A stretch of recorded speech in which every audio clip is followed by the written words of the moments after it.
ಆಕೆ ಒಂದಲ್ಲ ಎರಡಲ್ಲ ಬರೋಬ್ಬರಿ 8 ಮದುವೆ ಆಗಿದ್ಲು. ಇದೀಗ 9ನೇ ಮದುವೆಯಾಗಲು ಹೊರಟವಳು ಪೊಲೀಸರ ಕೈಗೆ ತಗಲಾಕೊಂಡಿದ್ದಾಳೆ. ಈ ಘಟನೆ ನಡೆದಿರೋದು ಮಹಾರಾಷ್ಟ್ರದ ನಾಗ್ಪುರದಲ್ಲಿ. 35 ವರ್ಷ ಪ್ರಾಯದ ಸಮೀರಾ ಫಾತಿಮಾ ಕೃತ್ಯ ಎಸಗಿದ ವಂಚಕಿ. ಅಂದಹಾಗೆ ಈಕೆ ವೃತ್ತಿಯಲ್ಲಿ ಶಿಕ್ಷಕಿ.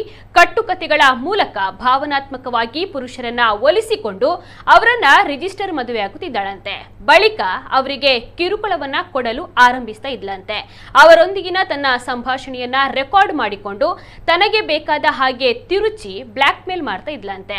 ವ್ಯಭಿಚಾರ ಹಾಗೂ ಕಿರುಕುಳದ ಆರೋಪದ ಮೇಲೆ ತಾನು ಮದುವೆಯಾದ ಪುರುಷರ ವಿರುದ್ಧ ಪ್ರಕರಣಗಳನ್ನು ದಾಖಲಿಸ್ತಾ ಇದ್ದಾಳಂತೆ. ಕೊನೆಗೆ ಆ ಕೇಸ್ ಹಿಂಪಡೆಯಲು ಗಂಡನಿಂದಲೇ ಹಣವನ್ನ ವಸೂಲಿ ಮಾಡ್ತಾ ಇದ್ಲು ಎಂಬ ಗಂಭೀರ ಆರೋಪ ಸಮೀರಾ ವಿರುದ್ಧ ಕೇಳಿ ಬಂದಿದೆ.